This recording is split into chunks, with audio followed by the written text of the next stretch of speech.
Hello everybody, how's it going today? Glowplasma231 here, back in day with the Spring of 2024 manga haul.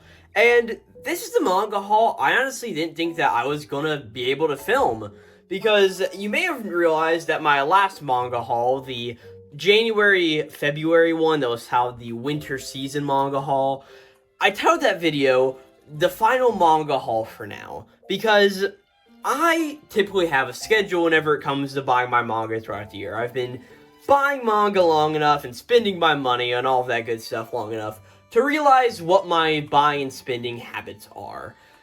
As you may have also noticed, there haven't been many videos on the channel, and that is because I am just swamped busy doing stuff. So, number one, I cannot work to go easily make money to then go and buy all my manga, but I normally also spend my manga on others, or I spend the money I would spend on manga on other things, such as video games and yada yada yada, a bunch of other stuff that I spend on at this time of the year. So, initially, I figured I'd only have, like, maybe 5 manga volumes for these entire what are the months? March and April years or months. So I figured I wouldn't have enough manga to make an actual good, interesting video.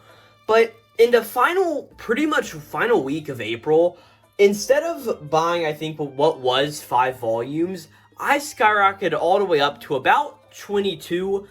That may not be 100% correct. I'll put the number right here, so go look at whatever that number says. That's how many manga are actually in this haul. But I spent a lot more money than I initially anticipated to on manga, so I'll get into all of those stories as we get into it. And as normal, we're going to be going through all of these volumes sequentially in the publisher order I normally like to do them in, which is the Viz published titles to Kodansha, Kodansha to 7 Seas, 7 Seas The Impress, and then to other miscellaneous volumes. And this month is actually a big month because this is the first month I ever have a Tokyo Pop volume.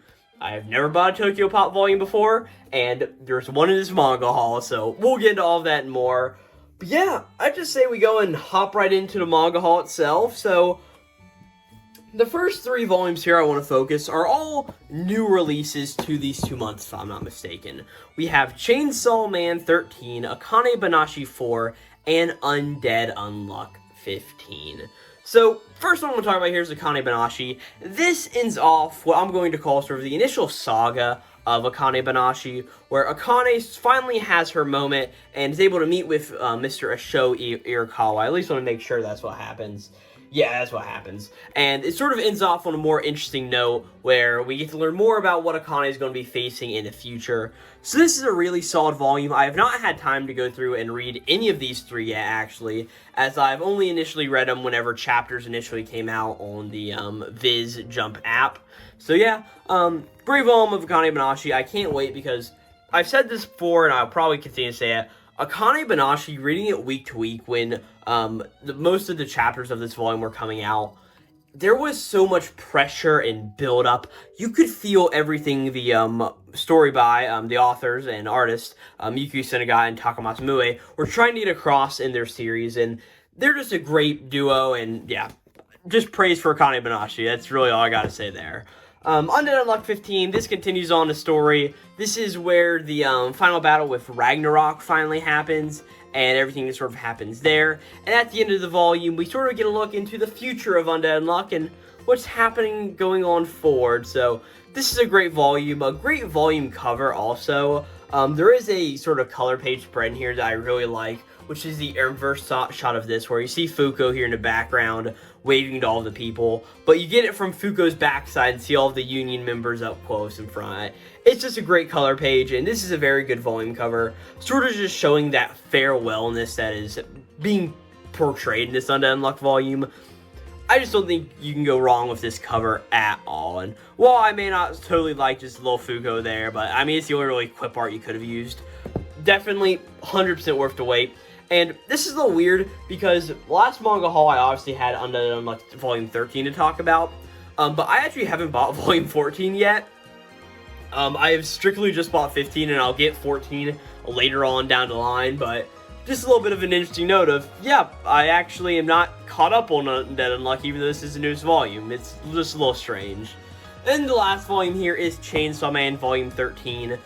I actually wouldn't have bought this. I was planning on completely, like, letting Chainsaw Man build up, like, probably the almost, like, volume 20 before I even thought about buying any more volumes of it. Just to let it build up. I mean, I read chapters week to week, but I just didn't see necessity in me owning the volumes right this second.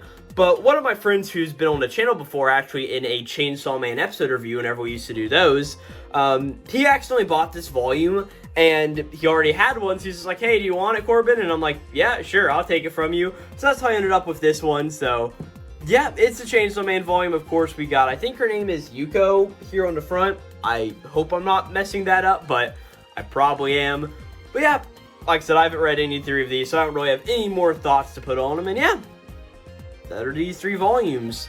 I think the only other new release from, or no, that's a lie, but the only other new release I'm going to show off this second from Viz is the One Piece Omnibus number, I think, what is this, 33? I specifically collect One Piece in the Omnibus forms, as that's just how I like to collect them. I don't know why, it's just, I've been collecting them that way all along. So this is obviously 97, 98, 99. I haven't sat down and read this one yet. It's One Piece. It's the Wano arc before chapter 100, so the very beginning of Onigashima and all that stuff. So yeah, not really a whole lot to say on this one. Nice book. I do like the sort of edge there of course, Luffy and the keg of beer, or keg of ale, whatever they want to call it. But yeah, just a fun One Piece volume, and I have to say, as much as all of the Viz price hikes got to me, because all manga is getting more expensive now, of course, inflation. This book is still $14.99, which I'm happy about. I don't know if this came out before the printing issues or whatever, but yeah, just to see it still at that same price, that's just really nice to see, because all the other volumes have been going up at some sort of price. But yeah, that's One Piece volumes number 97, 98, and 99. So here comes one of the weirder parts of this manga haul as we get into some more Viz published titles. As surprisingly, I have finally finished up a series. And that series is My Hero Academia, as this month actually holds me getting the rest of the volumes I need to be fully caught up on the series. So these are volumes number 13, 14, 22, and then the 2 most recent volumes of 36 and 37. I'll talk about these in a second. I'm going to move those over here and talk about these guys, right? So, I bought all of these here in the last week of this manga haul month, because as it happened, I got to go on a little bit of a road trip, and I got to go up to a road trip to Ohio. And whenever I go up to Ohio, I always like to go to Half Price Books, because that is a book chain up in Ohio, of course. I don't know where it various is around the country, but it is not in my area, where, as it says, books are half price. This is pretty much a used bookstore where people bring books, and they're all half price pretty much. And that's where I got these 2 from this month, as you can tell, these are both 2 different volumes of My Hero. So yeah, we have the old print logo here, which I think is pretty cool. I've got a few old print run My Hero volumes. Let me go grab them off my shelf. Yeah, look at these guys. I actually have 5 other old print volumes, and that is volumes 11, 12, 16, 17, and 18. So now I can just slide 14 in here, and like, oh yeah, these are all in the old print run. So I do think that's pretty cool, because I do like the old Shonen Jump logo, but I do understand why everything had to change, because that branding decision was just a brilliant one. So yeah, that's where I got these 2 volumes. And then I did another mini trip out to a city in my area for a competition for school. And while I was there, I picked up this My Hero Academia volume 22, because I'm like, I already bought these 2, so the backlog is almost empty. And I found this volume for, of course, the old price. So I'm like, why not? So altogether, these books here only cost me about $20 altogether, which really rocks, because like, now if I was going to buy all of these together, it'd be like 36 bucks, but yeah, I was able to get them for that nice price discount, so I'm not complaining at all.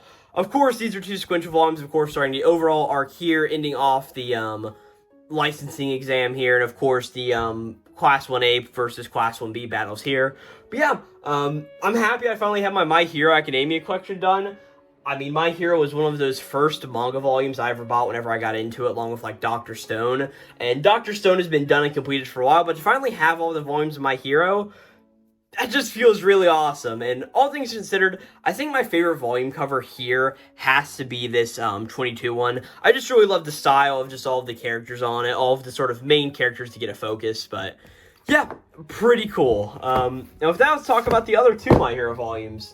So I just hadn't picked up any My Hero volumes for a while. So here is 36 and 37. Yeah.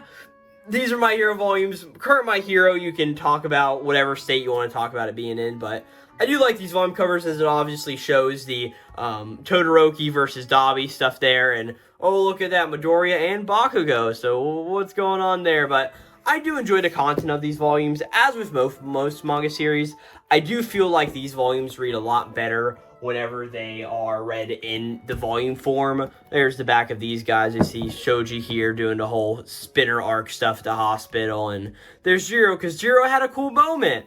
And then here's the backs of these volumes here, just in case I didn't show them earlier, which I didn't. So we're just going to move these back over here. I do like that what My Hero's been doing, like, recently, where the back here is just nothing that goes on the front of the volume, because, like, here, it's, like, front of the volume, there's Bakugo, overhaul, but, yeah, whatever. Yeah, I'm happy to get these volumes. Like I said, I just hadn't been picking them up for a while, and like I said, there's that price increase you see there, but yeah, don't really have too much else to say about these. I really do enjoy My Hero. I want to get back to doing chapter reviews of it someday, but by the time I get to them, the series will probably be over, so I don't really know how I feel about that. But yeah, volume 36 and volume 37 of My Hero. Let's put those off over to the side. Now, the last Viz published book this month is not from the Shonen Jump line, and it's not from the Shonen Sunday line. It is actually from the Shonen Jump signature line, and that is Snowball Earth Volume 1. Now, I originally heard of this Snowball Earth, this series, whenever I originally got scanlated here, I think like a year and a half ago. And then, of course, Viz said, hey, we're going to be releasing this. And I'm like, okay, I'll just wait for the physical volume then. And wait for it, I have. I've always sort of been interested by this series, but like Snowball Earth, it's just like such an interesting concept. And like, I can obviously tell that before I even read the description that the concept is going to be, oh, the Earth is a snowball. It's like an ice age. And that just really fascinates me. And also sort of seeing this character art. The art in this series reminds me a lot of Chainsaw Man's art, where it's sort of rough in a way, but it's also a lot more coherent than that. Like, here's just a brief panel just to show that. Like that sort of art in that face right there. That's sort of just the art style I'm talking about there. Not to say it's a bad thing by any means. Like, I know some people hate Chainsaw Man and like Jujutsu Kaisen and all those sort of rougher art styles. I don't mind them whatsoever, but that was something I wanted to point out here, Snowball Earth. So I have read this one here, and I have to say, I really did enjoy Snowball Earth Volume 1. So the whole premise here is that this kid here was pretty much humanity's last line of the Finns, as they are fighting these alien-type creatures you can see here, like this sort of creature here that are called kaiju in some outer space battles. And pretty much he has a mission, but he ends up failing his mission, and his robot companion here helps send him back to Earth, and eventually, after being in some cryostasis for a super long time, he wakes up on Earth, and the entire Earth is covered over in an ice age, and it's pretty much our main character here is an introvert by all means, has never made any friends, so it is his journey to make as many friends as he can in this post-apocalyptic Earth. I really did enjoy this one. I will be excited to see when more of it comes out. I think we gotta wait either 2 or 3 months for Volume 2 to come out, but I will be eagerly waiting it to sort of see what happens next, because while I don't think this volume was a perfect self-contained one-volume story, I do feel like there's a lot more it can expand upon, and I'm very excited to see where all that expansion goes on. So yeah, that's Snowball Earth. I did enjoy this one, and I will definitely be ready to pick up more of it in the future. And if that is all of these Viz published titles, so let's go on to the Kodansha published titles, where this month I just have one volume, and that of course being Go Go Loser Ranger Volume 9, or of course Ranger Reject as some other call it, or Sentai Daishaku, I think it's Daikashaku or something like that. That's the Japanese name for it. Go Lose Ranger, the anime just premiered here not too long ago. I did a singular episode review as the last video on this channel, and I plan to do more of those, but like I said, I've been very busy these past few months, and this past month mainly, and have not had any time to make any videos whatsoever. I'm honestly surprised I've got this time right now to make this, so I probably should be doing other stuff, but I'm not. Of course, on the cover of this volume, we have Angel on the cover. This volume sort of gets into the aftermath of the School Days arc that happened in volume 7 and 8, and this goes into the Monster Zoo arc, which is the next little part of the series, and not to spoil anything, but this volume ends off on a crazy moment. Like, for those of us who know, and you're like, holy crap, it's such a good moment at the end of this volume, and I just say Ranger Reject is amazing, Go Lose Ranger is amazing. Read it, please, I beg of you. I've got the rest of the volumes all sitting over here weighing down the camera, so I gotta put one hand on it, but yeah. Go read this series. It is like just peak fiction. And yeah, we have 9 volumes out in English now, so that's pretty cool. Not really too much to say on it. Nice white cover with Angel on it, of course, but yeah. Go read Go Lose a Ranger. You will not, what's the word? You won't regret it. It's peak fiction. Yeah. And with Go Lose Ranger out of the way and the Kodansha books out of the way, next up is Seven Seas, where this month we have 2 different books. We have Colorless Volume 6 and Grimgar of Fantasy and Ash, Level 8 or Volume 8. I'll get into this one in a second. Let's talk about Colorless real fast. And to be honest with you, there's not a whole lot to say about Colorless. I still haven't read the other volumes yet. They're in my to be read very, very soon. I just haven't touched them yet, so I don't really have a whole lot to say about this one. As you can just tell here from the spine, this volume really dives into the gimmick of Colorless, where the pages are colored. So this one really dives really heavy into that, and of course, some bigger events from what I can tell happened in this volume from just like reading a brief synopsis on the back. But yeah, not really too much else to say about Colorless here, but yeah, let's move on to the more interesting book of Grimgar and Fantasy of Ash, Volume 8. And you may be wondering, oh, Corbin, why do you own this volume when you don't own any other volumes of the series? Well, this is because I also bought this volume at that half-price books I was talking about earlier, where I bought those My Hero volumes. And this was on sale for $3, so I said, executive decision, I'm going to spend $3 and buy whatever this is. I think it's some like fantasy isekai series or like a video game party or something or other series. I have absolutely no clue. So this is really my big question for you guys. If anybody who's watching this has read these books, are they good, and is it worth it for me to buy the first 7 to read them up to the 8th one here? Is this series any good? That's my question for you. But like I said, I picked this up for $3. I couldn't argue with that at all. So I'm like, even if I don't like it, it's $3 down the drain when this thing normally costs how much? Yeah, 13 bucks. So what was I supposed to do? Not buy it? Probably, but yeah, I picked up these 2. Haven't read either of them. Don't really have an opinion on either of them. And that's really that. So yeah. With that, we're going on to another book I haven't read, being the in-press title of Solo Leveling Volume 3. I picked up the light novel for Volume 1, really enjoyed it, and have been looking for the light novel of Volume 2 for a while, and just haven't been able to find it at any of my local bookstores. And I came across Volume 3 somewhere out when I haven't seen it either. I've pretty much seen everything from like Volume 4 to the 8th one on, and I saw Volume 3, so I'm like, alright, I want to read it eventually, so I'm just going to go ahead and pick up Volume 3. Like I said, I haven't read any of it. It's a novel. I read Volume 1. I'll get Volume 2, and I can hop right into Volume 3 whenever I end Volume 2. That's really all there is to it here. Like I said, I've just sort of picked this up for my prosperity in the future.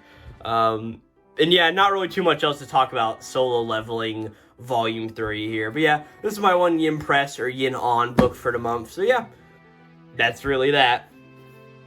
And now we get on to the more interesting irregular books. As like I said, as I spoiled at the beginning of the video, I have a Tokyo Pop volume, and this was another book I found at the Half Price Books called Star Collector. Of course, this is a Tokyo Pop volume, as we see from the big obnoxious red thing here at the top, the Tokyo Pop, I guess. I don't know the Tokyo Pop lore. I know that Tokyo Pop doesn't really exist in the manga market anymore. I don't really know why that is, and we'll sort of get into something adjacent to that here in a minute, my last pile of books over there. But yeah, let's talk about Star Collector. So, whenever I was at Half Price Books, I always try to buy at least a few volume 1s of a series so I can try out something new, even when I'm like, oh, okay, I may not know what this is, like Grimgar of Fantasy and Ash. But I saw this volume here and I'm like, Star Collector. I'm a massive space guy, so I'm like, stars? That's pretty cool. A cool volume here on the cover. I didn't buy this knowing that it was a yaoi series. Of course, that is a male series, a boys love series, I think what they call them, the more proper term for it.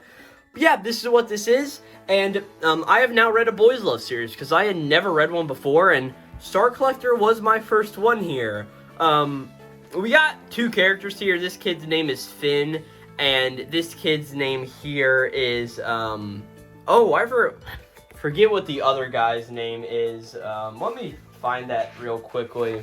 Yeah, Nico, that's his name. So Finn and Nico, pretty much Finn's your typical bad boy, and Nico is more of just like a well-mannered, star-loving kid. And one day, while Finn goes up to his nightly smoke spot to go do some smokes and fall asleep outside, this Nico kid's there looking up with a telescope into the stars. And from there, Finn sort of messes with Nico here. And as it progresses, they eventually learn to love each other with, of course, some trials and tribulations on the way, with their eventual goal of trying to see the Perseids meteor shower together. It doesn't happen to where Nico, the star lover, doesn't even end up seeing it, but Finn does. But this is just a very interesting series. Like I said, I've never really read a boys love series, and of course there's a big makeout scene in the back of this book, which was an interesting read for me as somebody who had never really read too much of this genre before. But yeah, I mean, I did enjoy this. This book is obviously not written by a Japanese duo, as it is Anna B and Sophie. I am so sorry for how I'm about to butcher this last name, but Sophie Skollenhammer? Like I said, I am so sorry, because I know I butchered that heavily bad. But yeah, I did enjoy this volume, as it was pretty interesting, and I may go online and see if I can't find a second volume of this and possibly pick it up. I'm not really too sure, but I do think I enjoyed it enough to where I'm like, oh yeah, I could pick up another volume. And of course it didn't hurt that it was about like space and stars and all that sort of thing. And I say that saying that earlier last year when Insomniacs After School came out, which was another series which is another romantic comedy based off of, I wouldn't know if I'd call it a romantic comedy. It's a romance series based on like astronomy and all that sort of stuff. I didn't really dig that series that much, but I digged this one, so I don't know, it's like boys love series. I'm not really so certain, but yeah, that's the first Tokyo Pop volume I've ever bought, and yeah, I find that a little interesting. So yeah, Star Collector. I think I may pick the second volume, and if I do, you guys will see it here on the channel. So yeah. And the last stack of books I have is, I don't even know what to classify them is. I bought all of these. I bought Full Metal Panic volumes 1 through 7, also at that Half Price Books. So before I get into talking about these, let's just go through all the Half Price books I bought, which were, I say that as if I didn't have these piles already sorted out. Yeah. This was my haul from that Half Price Books. 2 My Hero volumes, Star Collector, Grimgar Fantasy and Ash, and all of these Full Metal Panic volumes. So, these are published by what seems to be ADV Manga, if you can see that right there. I have never heard of those, but also, I am not really into what I think a lot of people would call manga classics. I've honestly not read enough series to constitute myself in well-versed in that sort of world. So, yeah. I have briefly heard of Full Metal Panic, a long time ago and never really thought about it, but whenever I saw all these volumes there, these were all $4.99 whenever I bought them. I was like, oh, well, you know what? They seem to be older manga volumes, as you can obviously tell. There are a few which have a bit worse yellowing than others, and a few that are like, especially this volume number 6. It is in a lot more pristine condition than some of the other ones, but they have also obviously been well-loved books, so can't really say too much about them there. I've never had an experience with Full Metal Panic before. I honestly didn't even know the premise picking up these books, and at this point, I have read like 2 or 3 chapters out of the first volume, and I found it decently interesting about the whole, like, schoolgirl and the sort of, I would call him like a hitman or like bodyguard guy that goes around protecting her, and the comedy aspects that come up with it. Obviously, sort of, as it seems to me, hinting towards more romantic comedy sort of plots later on. So, I find that decently interesting, and I do want to read more of it. To be honest with you, what this sort of reminds me of, like I said, I know a lot more about current manga and not the old state of affairs of manga. This reminds me of a one-shot that the Promised Neverland duo put out, I think about 3 or 4 years ago now, called DC3, which was sort of that same idea of like, oh, here's a female schoolgirl and the male bodyguard comedy guy, and look at that, some comedy aspects going on with them. So that's just my initial impressions of the series. I will be more excited to read more of it as the weeks drown on. But yeah, I picked up 7 volumes of it. I don't know if that was a good price, if these volumes are very common, or even if I got a good deal out of these guys. I am not 100% certain at all, but I do like the way the volume covers look. They are all this nice orange color, and especially whenever they're all lined up. I don't know if it's just like a weird print run thing, or if my volumes are just weird. I don't know if you can tell the obvious color difference between the first 2 volumes and the other 7. I don't really know what's up with that, but I see something going on with it. But yeah, I'll be interested to read more of these as time goes on, and yeah. Along with letting me know what you guys think of Grimgar Fantasy Nash, let me know what you guys think about Full Metal Panic down in the description down below, or the comments down below. Let me know if you think this was a good pickup, a bad pickup, or really what shot of this entire manga haul. That's all the volumes I gotta talk about, however many there were. Let me count all that up real quick. So, of course, we have all of these Full Metal Panic volumes. We have the 2 My Hero volume. No, what am I talking about? The 5 My Hero volumes, so that makes, 13 books if I'm not a moron? No, I definitely think I'm a moron. Yeah, that's definitely 12 if I could count.